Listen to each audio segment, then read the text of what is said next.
Boa noite, meus irmãos. Que a paz de Deus permaneça no nosso coração, nas nossas vidas, nos nossos lares, no nosso ambiente.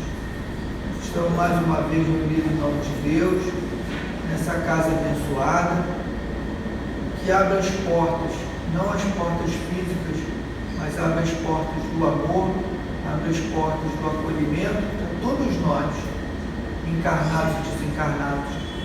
Devemos demonstrar nossa gratidão a Deus por nos permitir mais um dia, por nos permitir suportar mais um dia de dificuldade, porque muitos de nós tivemos um dia complicado, dias conturbados, dia de sofrimento, dia de enfermidade, mas estamos aqui, finalizando esse dia, com o amor e com a misericórdia de Deus e com a permissão de Deus. Então, nosso muito obrigado, Pai, por mais esse dia que superamos e sobrevivemos e conseguimos conviver com as alegrias e com as dificuldades. Agradecer também a Jesus, nosso Mestre, pelos ensinamentos e pela sua companhia. Agradecermos a Padre Germano e a espiritualidade amiga. Agradecer os trabalhadores incansáveis dessa casa, os espíritos amigos, os mensageiros de Deus. Então vamos ler uma mensagem do livro Caminho, Verdade e Vida, psicografado pelo nosso querido irmão Chico Xavier, pelo Espírito de Emmanuel. E a mensagem diz assim: a espada simbólica. Não cuideis que vim trazer a paz à terra. Não vim trazer a paz, mas a espada. Palavras de Jesus que estão em Mateus, no capítulo 10, no versículo 34. Inúmeros leitores do Evangelho perturbam-se ante essas afirmativas do Mestre Divino, porquanto o conceito de paz entre os homens, desde muitos séculos, foi visceralmente viciado. Na expressão comum, ter paz significa haver atingido garantias exteriores, dentro das quais possa o corpo vegetar sem cuidados, rodeando-se o homem de servidores, apodrecendo na ociosidade e ausentando-se dos movimentos da vida. Jesus não poderia endossar a tranquilidade desse jaez, e em contraposição ao falso princípio estabelecido no mundo, trouxe consigo a luta regeneradora, a espada simbólica do conhecimento interior pela revelação divina, a fim de que o homem inicie a batalha do aperfeiçoamento em si mesmo. O Mestre veio instalar o combate da redenção sobre a terra. Desde o seu ensinamento primeiro, foi formada à frente da batalha sem sangue, destinada à iluminação do caminho humano. E ele mesmo foi o primeiro a inaugurar o testemunho pelos sacrifícios supremos. Há quase 20 séculos, vive a Terra sob esses impulsos renovadores, e ai daqueles que dormem, estranhos ao processo santificante. Buscar a mentirosa paz da ociosidade é desvirtuar-se da luz, fugindo à vida e precipitando a morte. No entanto, Jesus é também chamado o príncipe da paz. Sim, na verdade, o Cristo trouxe ao mundo a espada renovadora da guerra contra o mal, constituindo em si mesmo a divina fonte de repouso aos corações que se unem ao seu amor. Esses, nas mais perigosas situações da terra, encontram em Jesus a serenidade inalterável. É que Jesus começou o combate da salvação para a humanidade, representando ao mesmo tempo o sustentáculo da paz sublime para todos os homens bons e sinceros. Então, quando Jesus disse, não vim trazer a paz,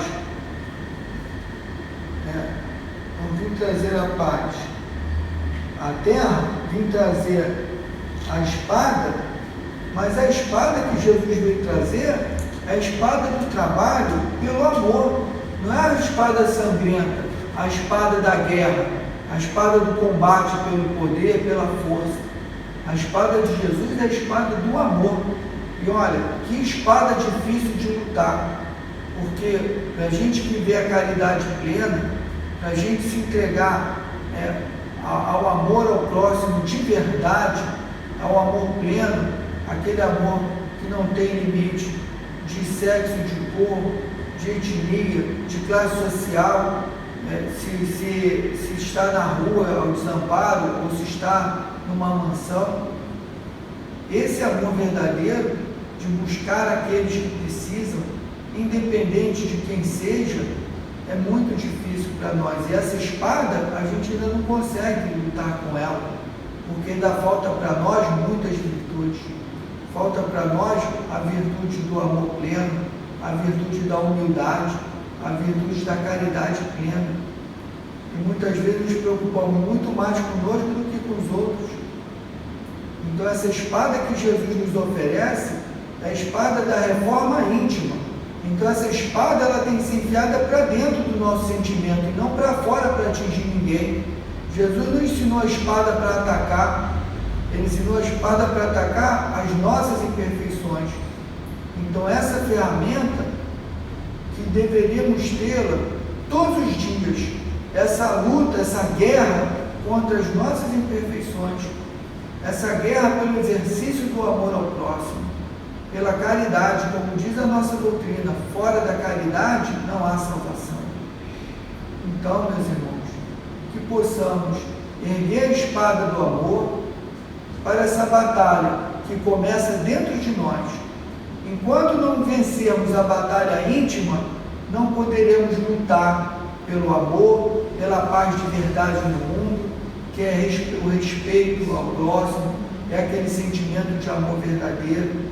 Então, que a gente possa erguer a espada do amor e com ela lutarmos para que nós, ao final da nossa jornada aqui na Terra, possamos nos tornar espíritos um pouco melhores quando retornarmos para a verdadeira pátria, que é a pátria espiritual. Vamos agora, meus irmãos, elevar o nosso pensamento a Deus e a nossa gratidão a Deus, nosso Pai, a nossa gratidão a Jesus, a Padre Germano e aos mensageiros desta casa, a espiritualidade amiga, que possa estar conosco nesses momentos e estão conosco nesses momentos difíceis. Não tenho a menor dúvida, meus irmãos, nenhum de nós está sozinho, nenhum de nós está desamparado. Por mais que estejamos, às vezes, no canto do nosso lar, no meio da rua, em qualquer lugar, sentindo abandonados, esquecidos, podemos estar sim abandonados, esquecidos pelos encarnados, por aqueles que exercitam ingratidão, por aqueles que não se preocupam, porque são orgulhosos e vaidosos, estão preocupados com seus interesses, mas a espiritualidade a gente não enxerga com os olhos da carne, mas eles não nos deixam sozinhos nunca, meus irmãos. Então, nesses momentos de aflição, onde o coração se sentir abandonado, vamos nos lembrar, primeiro, Deus está conosco, Jesus está conosco e os mensageiros de Deus estão ao nosso lado. Então, vamos pensar neles, vamos pedir as mãos, estender as nossas mãos e falar: meus irmãos, me ajudem. E vocês podem ter certeza que a resposta virá. Mais cedo ou mais tarde, vocês terão a certeza de que eles estavam ali do lado de vocês e do nosso lado. Então, meus irmãos, a nossa gratidão à espiritualidade amiga, a nossa gratidão à Padre Germano, a Jesus e a Deus, o nosso Pai de infinito amor. Pedir a espiritualidade que nessa noite de estudo possa instruir, possa amparar e iluminar a nossa irmã Marcele, que fará o estudo do livro Aconteceu na Casa Espírita, uma grande lição para todos nós, espíritas cristãos, que militamos e que estamos dentro das casas espíritas e que muitas vezes, pela nossa invigilância, pela nossa vaidade, pelo nosso orgulho, pelas nossas próprias imperfeições, atrapalhamos um trabalho tão dedicado nessa espiritualidade, damos um trabalho tão grande por desequilibrar um ambiente que é um ambiente sagrado, é um ambiente que Deus permitiu e preparou para todos nós, encarnados e desencarnados. Então, meus irmãos, essa noite de estudo é uma noite muito importante, que nós possamos prestar atenção e guardar com muito carinho os ensinamentos que a nossa irmã Marcele nos trará, porque a nossa falha dentro da casa espírita vai atrapalhar o socorro de tanta gente. Então, olha o compromisso que nós temos, não só conosco, não só com a espiritualidade, mas com o trabalho que eles fazem para amparar e socorrer os encarnados e os desencarnados. E assim, Pai, com a nossa gratidão e o nosso agradecimento, pedimos a permissão para dar por iniciada a reunião dessa noite. Graças a Deus, em nome de Deus, nosso Pai, está iniciada a nossa reunião. Boa noite, meus irmãos, que a paz de Jesus esteja em nossos corações. Vamos dar continuidade ao estudo do livro Aconteceu na Casa Espírita. Hoje vamos falar do capítulo 13, Fraternidade e Vigilância.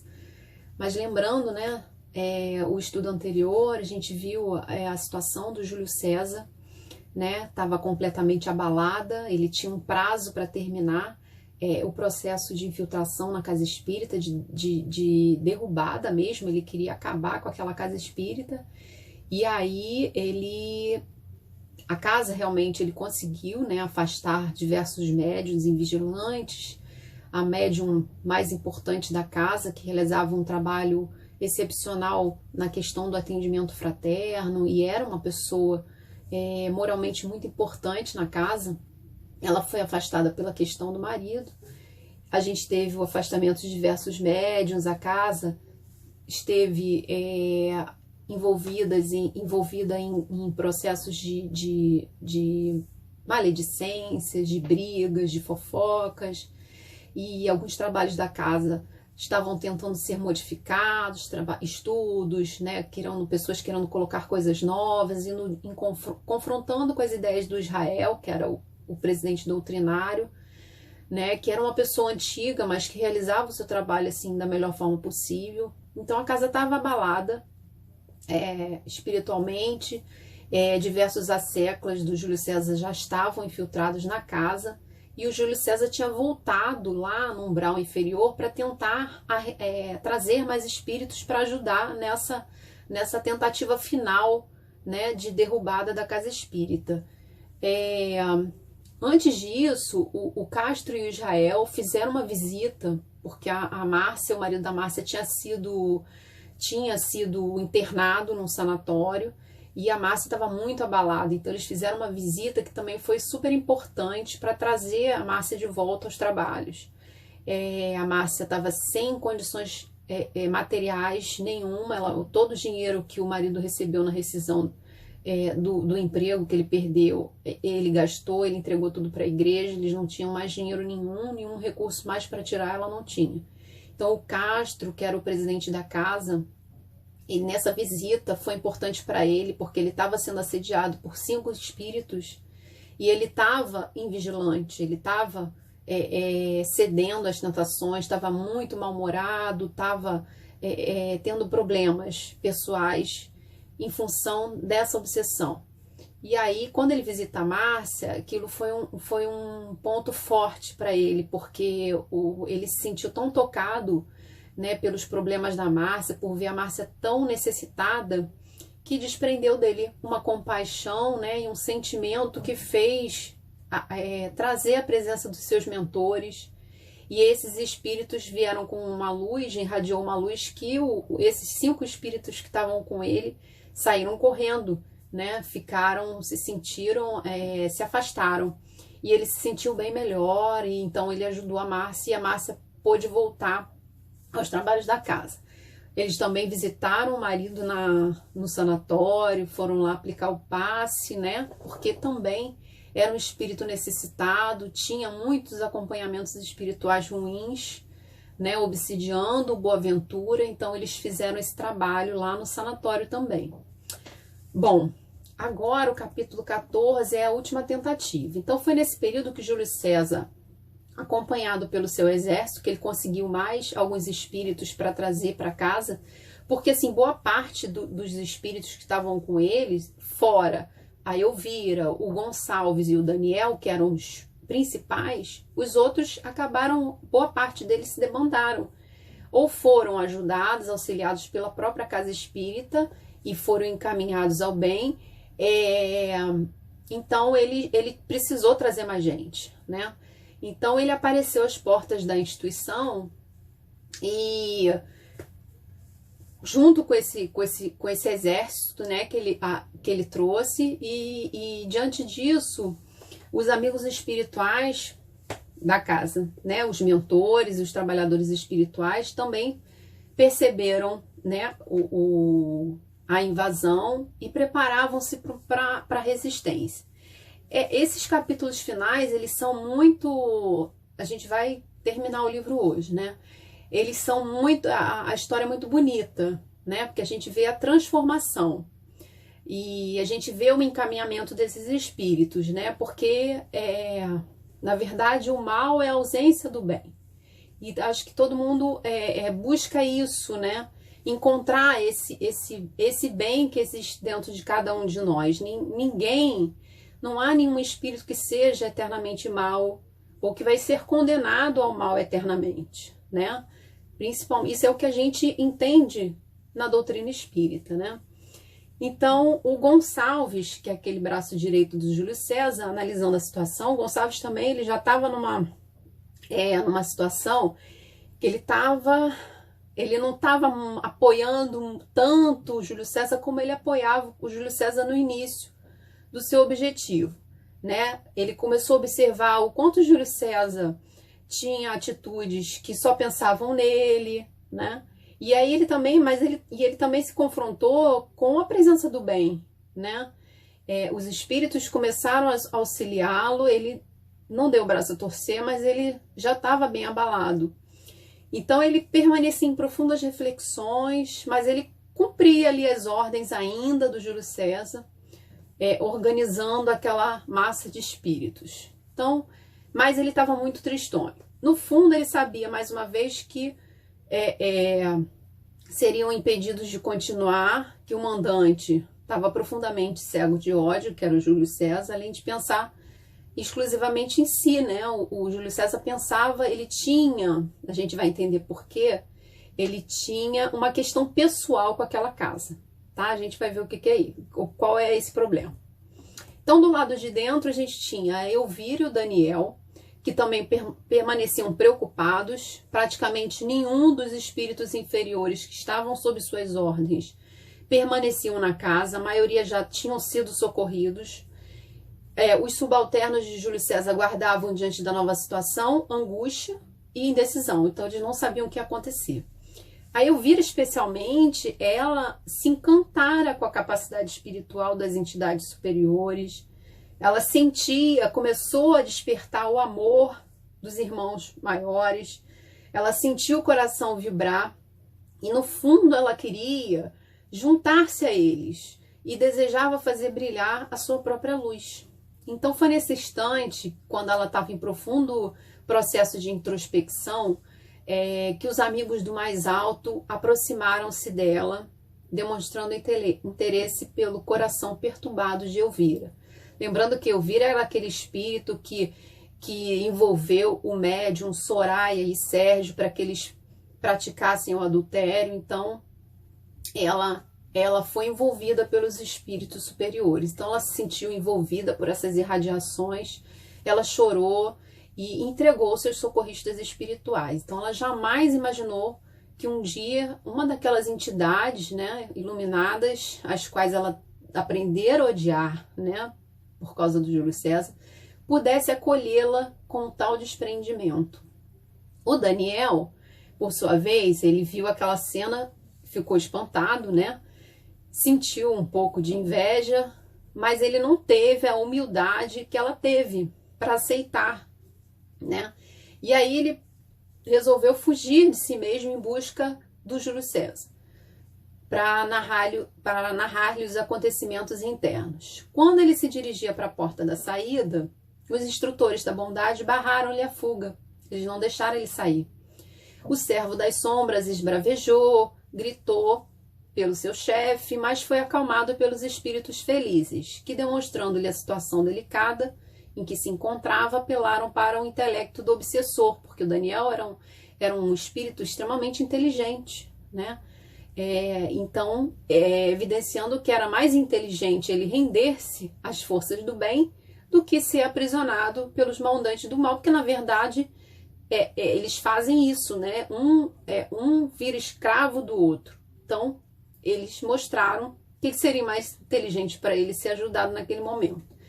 E aí ele se sentiu realmente comovido, verificando o poder que partia do coração, porque acho que muito mais do que palavras são os sentimentos. Então, o sentimento de amor que esses espíritos vibram para conosco é tão grande que eles se sentiam tocados, e isso tocava internamente esses espíritos. Então ele se rendeu, e ele se rendeu num abraço realmente verdadeiro. E aí os socorristas da casa comemoravam essa libertação de mais um filho de Deus. Então, enquanto a casa espírita internamente desenvolvia, já voltava a se organizar, né? Já havia esperança, o Júlio César, lá do lado de fora, gritava, né? E aí ele gritava assim: avante, comparsas, Antônio, apareça. Ele começou a gritar o nome de Antônio. Quem é Antônio? Antônio é o mentor da casa espírita, daquela instituição. Então ele gritou, chamou para que Antônio aparecesse. E aí ele clamava para que ele aparecesse. Então ele esbravejava e desafiava o mentor da casa. Ele falava assim: por sua culpa, eu estou prestes a perder todos os meus títulos na organização em que sirvo. Maldito seja por 1000 anos. Estamos prontos, nós vamos arrombar as portas fluídicas, estourar as barreiras protetoras, banindo-os daqui. Trabalhamos em nome das hostes infernais, das forças das trevas. O momento é nosso. Avante, camaradas. E assim ele foi esbravejando, chamando Antônio. Antônio, representante espiritual daquele agrupamento cristão, permanecia imperturbável e em profunda oração. Então, do lado de dentro da casa, o mentor da casa, que era o Antônio, e o grupo de tarefeiros estavam em oração, quando o exército de Júlio César traziam nas mãos armas, né? Armas pontiagudas, que na verdade são armas que eles plasmam com seus pensamentos, né? A fim de impressionar, né, os espíritos que não têm efeito nenhum, né, gente? Então eles avançaram contra as barreiras magnéticas da casa, achando que eles conseguiriam derrubá-las. Só que nesse momento, a pedido de Antônio, uma entidade sublime apareceu.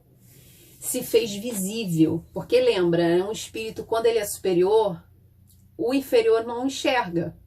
E esse espírito era um espírito acima de Antônio, que a pedido dele apareceu. E esse espírito é a chave para a gente entender todo esse ódio do Júlio César.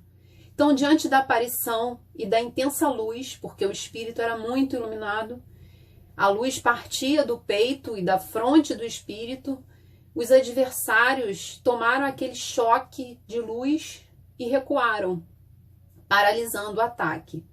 Outros, igualmente superiores, apareceram ao lado dessa entidade, veneranda, sustentando-a, enquanto toda a casa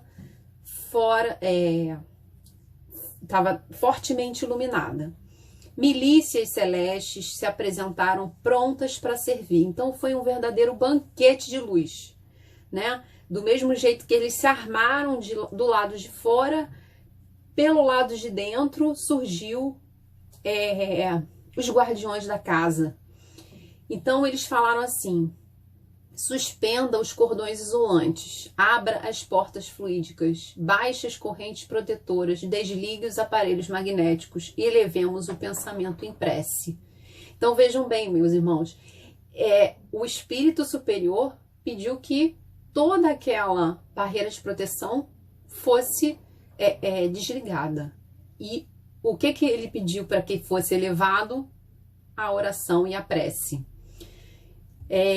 Então, quando a malta dos inimigos do bem preparavam-se para invadir, a princípio eles tomaram aquele choque de luz, mas quando eles viram as barreiras abertas, eles tiveram o ímpeto de invadir. Os espíritos celestes, o que eles fizeram? O envolveram com um magnetismo indescritível que eles paralisaram as suas forças. Os invasores ficaram atônitos, cobriram o rosto diante dessa luminosidade. Um deles em completo pavor, porque imagina um choque, né, de diferença de fluidos. O espírito gritava: retirada, retirada, perdemos a guerra. Eles são muitos, muitos. Então, muitos espíritos debandaram ali naquele momento. Vários deles, né, à semelhança de um tropel, correram espantadiços. Outros pediram, então teve aqueles que correram, teve aqueles que pediram ajuda e foram recolhidos pelos tarefeiros do bem. O Gonçalves, ele teve assim foi para ele um banquete de aprendizado.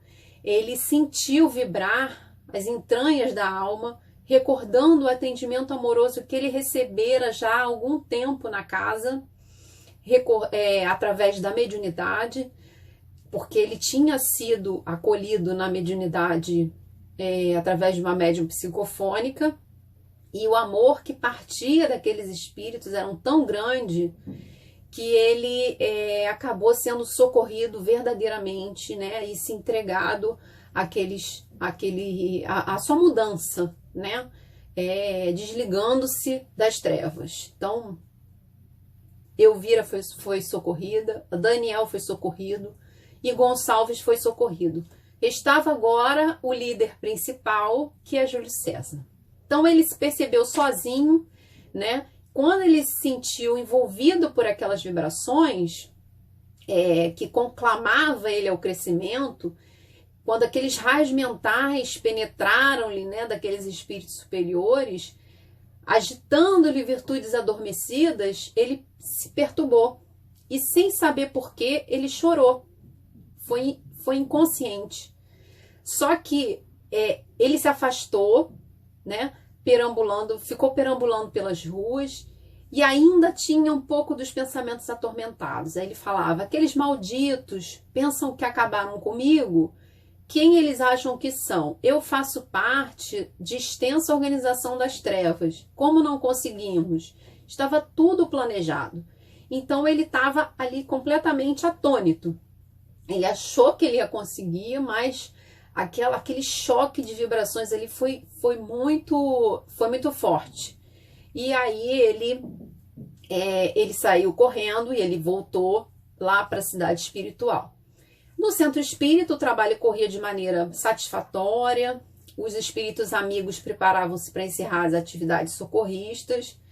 Quando essa entidade que apareceu, né, aproximou-se do mentor da casa, que era o Antônio, e solicitou que marcasse na madrugada do dia seguinte, uma reunião, né, com todos os trabalhadores da casa, encarnados e desencarnados, no caso os encarnados em desdobramento, que eles fariam um balanço da situação, além da palestra de advertência e esclarecimento àqueles irmãos de ideal. Então, a gente vai para o capítulo 15, que é o bem vitorioso. Então, no centro, chegou o dia dessa reunião, o dia seguinte. Os amigos espirituais traziam na alma uma alegria profunda, as entidades estavam felizes, enfim, a casa espírita voltara a respirar ares de fraternidade e união. Quer dizer, lá dentro não tinha mais nenhum assecla do Júlio César, e a única figura que realmente fugiu, né, foi o Júlio César. Então, o Júlio César ainda não tinha sido socorrido. Os presentes guardavam certa expectativa, espiritualmente registraram certas informações sobre o processo de infiltração, e aí isso foi tudo esclarecido né, os espíritos em desdobramento, verificando a transformação fluídica do ambiente e o reequilíbrio adquirido. Antônio, então, que era o mentor, apresentou-se no salão. A Márcia também estava presente em desdobramento, Castro, Israel, todos eles trazendo na alma a humildade plena. Antônio perpassou o olhar amoroso pela valorosa assembleia, como que registrando no coração a figura de cada um dos presentes, porque ele tinha um carinho especial por cada um daqueles espíritos. Se hoje, ele fala, se hoje podemos estar reunidos em tranquilidade, devemos a inúmeros esforços. Para que processos como esse sejam vencidos, é preciso permanecermos no Evangelho do Cristo, que assegura: aquele que quiser ser o maior deve ser o menor e o servidor de todos. Se agirmos assim, sempre nossa casa espírita estará protegida. Se, ao contrário, trabalharmos pelo orgulho e pela vaidade, quando o eu está à frente do nós, abriremos brechas aos inimigos do amor. Sempre que o personalismo não é evitado, decretamos nossa derrota ante a própria consciência e as leis divinas, atrapalhando o serviço do Senhor, entravando o nosso progresso. Então, é uma grande advertência, né, para todos nós. Então, esse mentor direcionou o olhar para Márcia, que estava nimbada de luz. Notava-se claramente a posição superior que ela ocupava em espírito. Com certeza ela estava acima de todos ali. E ela que tinha sofrido uma grande provação na vida. Que eu acho que de todos ali, ela foi a mais afetada, né? Ela foi afetada na sua vida pessoal. E ela nunca perdeu a sua estrutura, a sua fé. Ela simplesmente foi... Pelas circunstâncias, ela acabou se afastando da casa, do trabalho da casa, mas ela, espiritualmente, estava completamente lúcida, né? E não sofreu, eles não conseguiram atacar ela pessoalmente. Então, ele, completamente emocionado, dirigiu as seguintes palavras: no mundo, poucos valorizam o momento dos testemunhos. Poucos sabem aquilatar os sofrimentos. Muitos na Terra desconhecem o quanto a criatura humana pode crescer renunciando a si mesmo, em benefício do outro ou de uma causa. A gente tem a tendência de sempre se fazer de vítima, né? Nossos sofrimentos sempre são maiores do que todo mundo, né? E poucos são aqueles que valorizam esses momentos de provação. E ela sofreu essa provação na sua vida pessoal, deu seu testemunho, né, principalmente a causa espírita. E aí, de maneira afável, o dirigente da casa, descendo da tribuna, dirigiu-se às primeiras fileiras. Na primeira fileira estavam o Daniel, a Elvira, o Gonçalves, que acompanhavam o discurso, completamente emocionados. De certo modo, eles se sentiam envergonhados, porque foram eles que causaram todo aquele estrago, né? Mas o mentor espiritual, abrindo os braços, aconchegou-o junto ao coração, tecendo essas considerações. Meus irmãos, não há motivo de vergonha, não se sintam humilhados. Todos nós na Terra já erramos na jornada.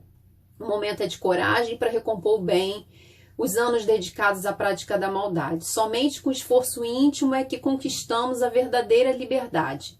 Vocês terão novas oportunidades. Em breve poderão reencarnar.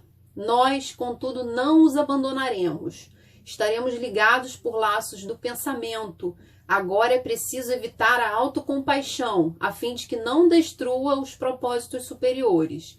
É preciso muita coragem e resignação para enfrentarem o próprio destino. O Senhor é conosco sempre. E aí, o mentor da casa, né? Ele fala assim: é preciso socorrermos Júlio César. Aí, uma pessoa da plateia, da assistência, fala o quê? Perguntavam assustados. Vão resgatar aquele que nos atormentou durante tanto tempo? E aí ele fala: a justiça caminha junto com a misericórdia divina. Esse amor infinito que emana de Deus solicita nos ajudarmos uns aos outros. É necessário resgatá-lo das regiões sofredoras, conduzindo à reencarnação. O caso do Júlio César somente seria possível pelas vias da reencarnação, para que ele também, assim como nós, tenha a oportunidade da reabilitação. Lembremos-nos de que é imperioso colocarmos o Evangelho em ação.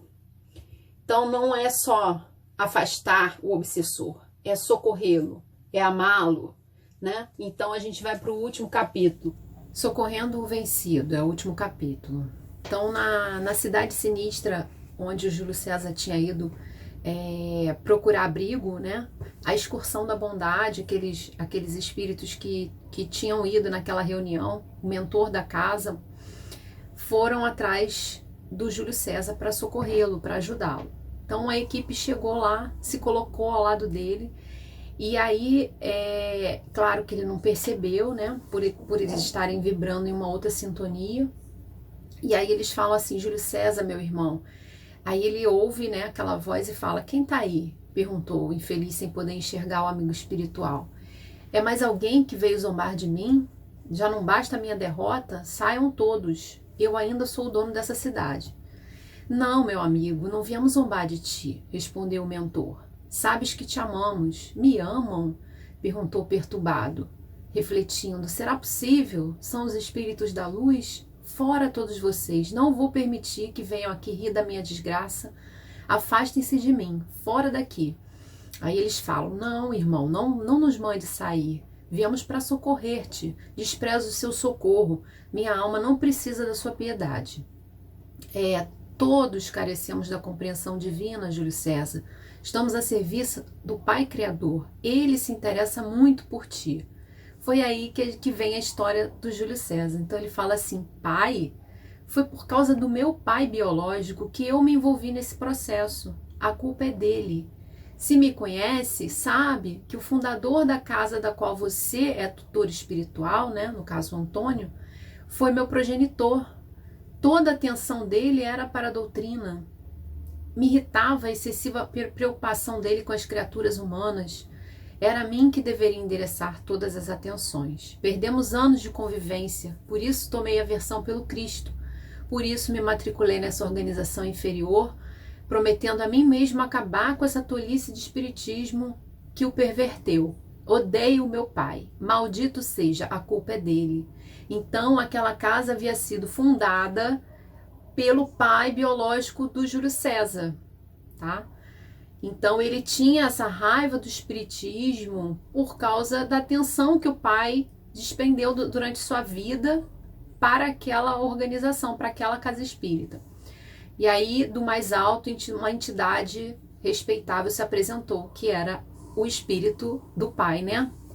O ser iluminado, de semblante calmo, aproximou-se emocionado, dirigindo o olhar terno em direção a ele, gritou. Que ele gritou surpreso ao reconhecê-lo, né? Pai, afaste-se de mim, não tenho direito, veio se comprazer também da minha derrota? Não, filho meu, nunca eu vim dizer-te do meu amor. Tu sabes, Júlio, que nunca te faltou o afago amigo, as orientações paternas. Quantas vezes nós te incentivamos à prática do bem, a compartilhar conosco do ideal espírita, mas a tua rebeldia não te permitia ingressar nas tarefas superiores e por tua própria imprudência, envolvendo-te com marginais, com o simples pretexto de chamar nossa atenção, foi o que te retirou da nossa convivência quando tinha apenas 18 anos. Ah, filho meu, quanto esperei por essa hora. Então o Júlio César desencarnou cedo, né, com 18 anos, e ele fala: tu retornaste inesperadamente para a vida do infinito, criando uma lacuna em nossas almas, ferindo-nos quase que mortalmente. Tua mãe não suportava a dor, sendo consolada apenas com a certeza de que continuavas vivo. Orávamos por ti dia e noite, chorávamos de saudade, e quando em estado avançado de idade retornamos para cá, continuamos a pedir a Jesus que nos concedesse a dádiva de te despertar. Ouve, filho meu, por muito te amar, pedimos, desperta, meu querido. Tu guardas história com aquela casa, sempre é tempo de recomeçar. Desperta, meu filho, amo-te, já é hora de retomar ao trabalho. Minha mãe, onde está? Perguntou ele, quase convertido. Aqui, Julinho, respondeu uma voz doce e meiga, fazendo-se visível ao lado dele. Ouve teu pai, meu querido, pois que a minha alma já não aguenta mais de tanta dor. Não nos negue o privilégio de amar-te, renda-te, liberte-te. O futuro te espera. Júlio César, diante das vibrações superiores, da emoção do momento, da paz irradiada por aqueles espíritos, né, do seu pai e da sua mãe, qual uma criança arrependida, ele entregou o seu abraço familiar, chorando de arrependimento. Então, ali foi a conversão do Júlio César, né, ante aquela grandeza do amor materno e paterno. Que Deus abençoe o teu arrependimento. Pai, disse Júlio, quanta vergonha, quanto tempo perdido. Quero consertar as coisas erradas. Quero ser digno do seu amor. Terás condição, filho, haverás de retornar à terra, recompondo com o bem o mal que fizeste à humanidade. Confia no Criador.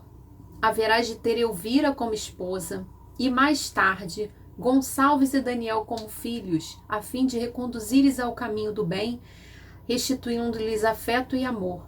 Terás também a bênção da mediunidade e o espiritismo haverá de curar os teus dias na terra. Então ele reencarnaria, recebendo Elvira como esposa e os comparsas como filhos, já que ele desencaminhou essas almas, né, no plano espiritual. Jamais estará sozinho, eu mesmo serei o teu espírito protetor para guiar-te pelos caminhos retos. A providência divina não me permite ainda retornar à terra, pois que guardo tarefas aqui. Contudo, acompanhar-te-ei os passos e estaremos ligados pelos laços do pensamento. E quando estiveres com 50 anos, aproximadamente, se tudo correr bem, amadurecido pela vida, calejado pelas perseguições espirituais, experientes na mediunidade, que certamente conclamará o trabalho, reparador nos primeiros anos da juventude, quando a pobreza tiver te ensinado a trabalhar e a valorizar o pouco, haverás de ser o presidente do centro espírita ao qual perturbaste, a fim de empregar a tua inteligência milenária e a capacidade administrativa, né, que ele tinha, iniciando nessa encarnação a restituição do teu trabalho e o esforço aos desequilíbrios que ministraste nos dias infelizes da tua vida. Então vejam, ele receberia os seus comparsas como filhos e esposa, ele receberia a bênção da mediunidade, né? E através da mediunidade receberiam também a tantos outros espíritos que seriam, na verdade, viriam para lhe cobrar de alguma forma, e através da mediunidade ele ia ter oportunidade de ajudar esses espíritos, e não ia ter uma vida fácil, não ia ter uma vida com luxo, né? Ia ter na pobreza, naquela condição, a luta para que ele não se perdesse no caminho. E seria o presidente da casa, né? Já que ele tinha aquela capacidade toda, do mesmo jeito que ele usou a sua inteligência para o mal, né, para corromper, para desorganizar toda aquela estrutura, ele usar aquela estrutura mental, aquela inteligência em prol daquela instituição mais tarde. Aí ele falou, certamente teus adversários te procurarão, desejando acabar com os teus propósitos, será lei de causa e efeito, né, solicitando reajuste, não achas? Não acho, é natural que seja assim. Desviaste tantas almas, escravizaste tantas criaturas, agora a tua vivência evangélica deverá dar demonstrações concretas de arrependimento, de transformação, de reparação. Assim terás a grata satisfação de libertares as almas que no passado aprisionastes no ideal das sombras. Antes de partir, os pais de Júlio César, reconhecidos ao amor divino, agradeceram imensamente ao mentor da casa, né, o Antônio, e fizeram essas colocações. Antônio, meu irmão, disse o pai de Júlio César, sabes que serei eternamente grato pelo teu esforço, pela dedicação para com meu filho. Granjeastes um amigo para toda a imortalidade. Onde quer que esteja meu coração, te renderá gratidão. Contudo, eu rogo-te um último pedido. A providência divina não me permite retornar à terra nos próximos 250 anos. E confesso não saber quem teria coração generoso e infinita paciência a fim de receber no planeta meu filho. Então, olha que bênção, né? ele pergunta, ele fala numa explosão de amor ao próximo, Antônio se pronuncia, né? Não te preocupes, meu amigo, serei o pai que no momento não pode ser. Então o Antônio, mentor da casa, tinha a permissão de retornar e poderia recebê-lo como filho. Aí ele fala, já estou aqui no mundo espiritual, o Antônio falando, já estou aqui no mundo espiritual há muitos anos, há muitas décadas, e o meu pedido de retorno ao educandário terrestre acaba de ser autorizado. Precisarei retornar a fim de dar novo ânimo ao nosso movimento. Nossos confrades na organização da nossa sagrada casa não dispõem de mais do que 40 anos de vida útil na continuidade dos serviços espíritas. Findando esse prazo, eles retornarão ao nosso plano, e o mais alto me permitiu continuar na terra a obra que idealizei aqui. Será a minha vez de consagrar meus testemunhos em benefício do Evangelho. Então, gente, esse é o círculo da vida, né? Aqueles que nos antecederam, depois retornarão, e assim a gente vai dando continuidade à obra na casa espírita. E aí ele fala, e que alegria terei se me confiares Júlio César como filho, assim eu posso encaminhá-lo, prepará-lo no campo da moral para assumir a mediunidade. Se tudo der certo, iniciar nessa encarnação a reparação necessária à casa espírita. Saberei socorrê-lo nos momentos de obsessão, orientá-lo diante das tendências viciosas que certamente ele trará, né? A fim de conduzi-lo por caminhos retos. O restante vai depender dele. Retornarei primeiro, e daqui a 25 anos o Júlio e a Elvira retornarão, reencontrando-se através do matrimônio, e mais tarde receberão o Gonçalves e o Daniel como filho. Então a equipe socorrista, mergulhada em vibrações sublimes, de sincera admiração, elevou ali mesmo no Vale Sofredor, prece fervorosa, clamando a Deus que abençoasse os propósitos de Antônio, vibrando para que o Júlio César fosse feliz nessa primeira fase de reparação, ao mesmo tempo em que, reconhecendo a oportunidade de trabalho, renderam graças ao Senhor pelo labor em uma respeitável casa espírita, e por terem vencido, junto com os irmãos encarnados, sob a misericórdia de Deus, mais um processo de infiltração. Então, meus irmãos, a gente termina aqui o nosso livro. Espero que vocês tenham gostado. Façam uma reflexão acerca desses assuntos, são tão importantes para a gente compreender, né? A lei de causa e efeito, a reencarnação, e na verdade Deus sempre nos dá uma oportunidade do recomeço, do retrabalho, né? Então fiquem com Deus, obrigada pela atenção de vocês. Bom, meus irmãos, chegamos ao final do nosso estudo do livro Aconteceu na Casa Espírita, que nos traz tantos ensinamentos e tantas reflexões daquilo que devemos ter como comportamento, como pensamento, como sentimento de amor. A nossa responsabilidade de cada um que faz parte da nossa casa, seja como trabalhador, seja vocês que estão aí na assistência, que imaginam muitos de vocês que vêm aqui para receber. Não se iludam, meus irmãos. Quando vocês se conectam com a nossa casa, Deus utiliza vocês para doar frutos, para doar sentimento, para doar vibrações, para doar energia no tratamento dos encarnados e dos desencarnados. Então todos nós somos parte desse universo de Deus, dessa casa abençoada que nos socorre e nos acolhe. Então, meus irmãos, não se sintam menores do que nós que estamos aqui, não. Muito provavelmente nós somos muito piores do que vocês. Só estamos aqui com um compromisso a mais de estar aqui à frente de um trabalho, responsável por um trabalho, o que nos traz muito mais responsabilidade. Mas todos vocês que estão agora assistindo essa palestra, essa reunião de estudo, tenho certeza, meus irmãos, são instrumentos de Deus, são ferramentas de Deus, são socorristas de Deus.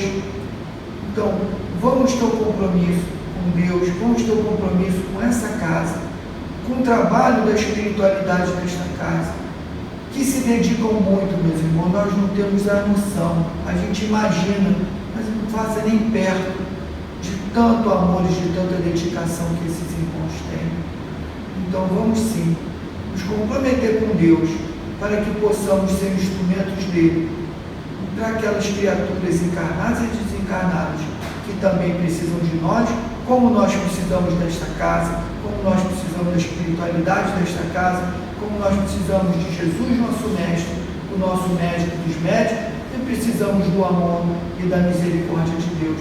Então, meus irmãos, todos nós fazemos parte dessa irmandade universal e que precisamos nos preparar, precisamos estar comprometidos com o amor de Deus, com aquilo que Deus confia a cada um de nós, para que sejamos o seu instrumento no momento de dificuldade dos nossos irmãos.